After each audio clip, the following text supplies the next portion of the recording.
Muy buenos días, queridos amigos, estimados hermanos. Hoy es viernes 24 de octubre del año 2025 y vamos a tener la conclusión de la lección número 4 de Escuela Sabática que estudiamos durante la semana y se tituló El conflicto detrás de todos los conflictos. No ha habido día igual, ni antes ni después, en que el Señor escuchara la voz de un hombre, porque el Señor luchó por Israel. Josué capítulo 10, verso 14. Ya hemos estudiado que la guerra que mantenía Josué con los cananeos era tan solo un reflejo, un bosquejo del verdadero y gran conflicto cósmico que tuvo su origen inexplicablemente en el cielo y específicamente en el templo, en el trono de Dios, es decir, ante la presencia misma de Dios. Y como todos sabemos, el originador del conflicto fue Lucifer, quien cayó en pecado, que también hasta el momento es algo que no podemos explicar, pero debemos estar conscientes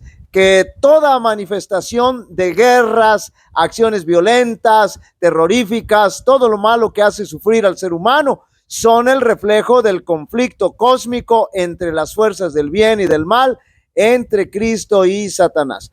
No es que el Señor haya querido desatar o iniciar un conflicto, sino que de alguna manera el Señor trata de contrarrestar los ataques brutales y severos en contra de la humanidad y de manera específica en contra de todos los fieles, utilizando a sus instrumentos. Es decir, el enemigo utiliza a sus instrumentos humanos, a los demonios, para alcanzar su cometido. Esa es la razón por la cual el Señor le indica a Josué que debía destruir a todos los cananeos, que no dejara ninguno con vida.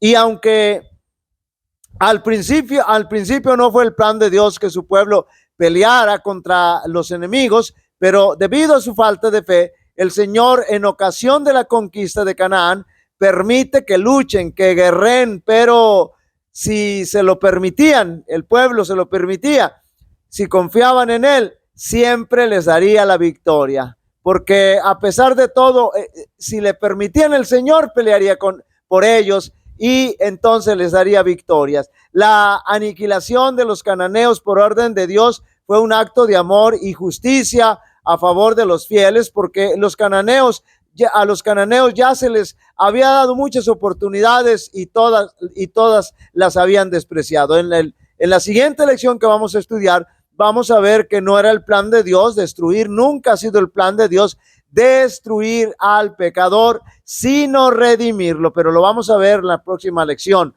Domingo 19 de octubre, el comandante de los ejércitos del Señor.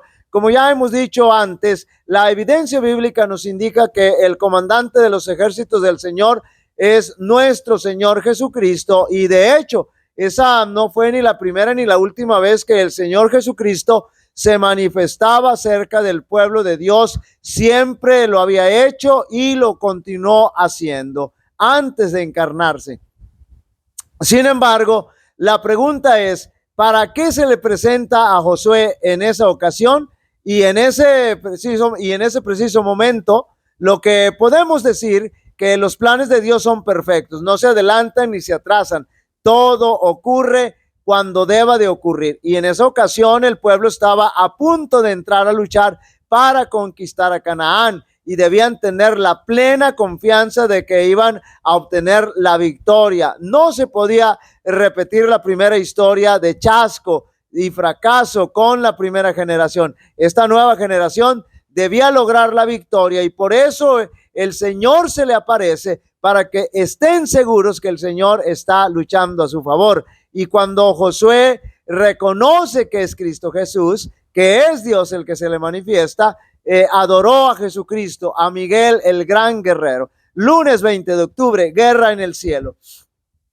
Como ya lo habíamos dicho y estudiado anteriormente, el conflicto surge en el cielo con Lucifer, querubín cubridor. Surge en el santuario, en el trono de Dios. No podemos entender cómo un ángel de luz de oficio querubín haya caído en pecado, pero cayó en pecado, y ahora todo este planeta Tierra está sumido en el pecado por causa de Lucifer. Pero lo cierto del caso es que el conflicto cósmico se origina en el cielo por un ser santo y perfecto, pero que albergó envidia, egoísmo y orgullo en su corazón. Y ese conflicto cósmico es el que está detrás de todos los actos de violencia, de ataque, detrás de las guerras, de las injusticias, de toda la maldad y perversión que podemos observar por doquier. Este conflicto es el que realmente estaba detrás de las guerras y batallas que libraría Josué para conquistar la tierra prometida y dar muerte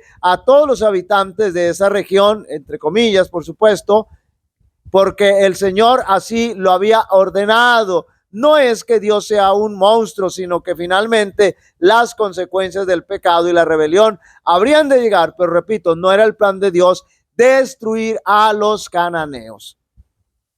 Hay una característica importante que define a todo ser humano, y es que fuimos creados con libre albedrío. El ser humano fue creado con libertad para decidir amar a Dios o no amarlo, para decidir tener fe en Dios o no, y como resultado sería la obediencia o la desobediencia, por supuesto. Martes 21 de octubre, el Señor es un guerrero. Efectivamente, el Señor es un guerrero, pero debemos dejar bien clara la definición del por qué es un guerrero o en contra de quién es un guerrero.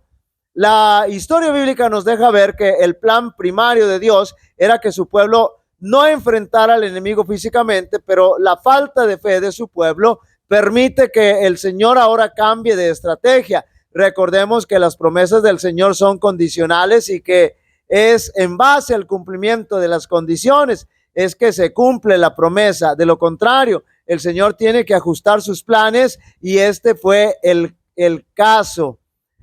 Pero yo quisiera enfatizar contra quién lucha Dios, y debemos decir enfáticamente que el Señor lucha contra el pecado, lucha contra Satanás y sus demonios, lucha contra los instrumentos humanos del enemigo que usa el enemigo, y tiene que ejecutar los juicios contra los pecadores que han hecho caso omiso a la voz de Dios, de la actitud pecaminosa, es decir, y en este caso de los cananeos, perdón, los juicios son consecuencia de su actitud pecaminosa. Por eso el Señor finalmente tiene que ejecutar juicio en contra del pecado, y si el pecador no se aparta del pecado, entonces también tendrá que ejecutar juicio en contra del pecador. El Señor no lucha contra el pecador, no odia al pecador, ama al pecador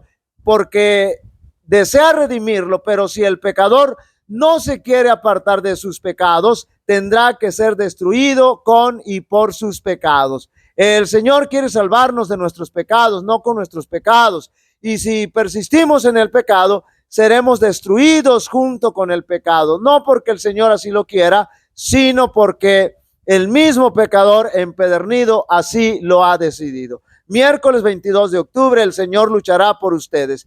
Cuando el pueblo de Dios fue liberado de Egipto, fue evidente que quien luchaba por el pueblo era el Señor. Los hebreos no metían ni los dedos, y ese precisamente era el plan de Dios, pero las circunstancias hicieron cambiar el plan. Ya en la conquista de Canaán, el Señor seguía luchando por su pueblo. Sin embargo, ellos debían hacer su parte física, pero aún así el Señor seguía luchando por su pueblo, y siempre que ellos cumplieran su parte por fe, su parte de fe, porque la fe es el medio para llevarlos a la obediencia, el Señor siempre les daría la victoria. Al día de hoy, las cosas no han cambiado. Hoy, igual que ayer, debemos hacer nuestra parte por fe, y el Señor nos dará la victoria. Jueves 23 de octubre, la segunda mejor opción. La segunda mejor opción es que el Señor luche con nosotros. Eso lo vemos bien reflejado en la toma de Jericó. El pueblo hizo su parte por fe y el Señor la suya, y siempre obtenían la victoria. El pueblo hebreo siempre habría de ir a la guerra con la confianza que el Señor les habría de dar la victoria. Para estudiar y meditar.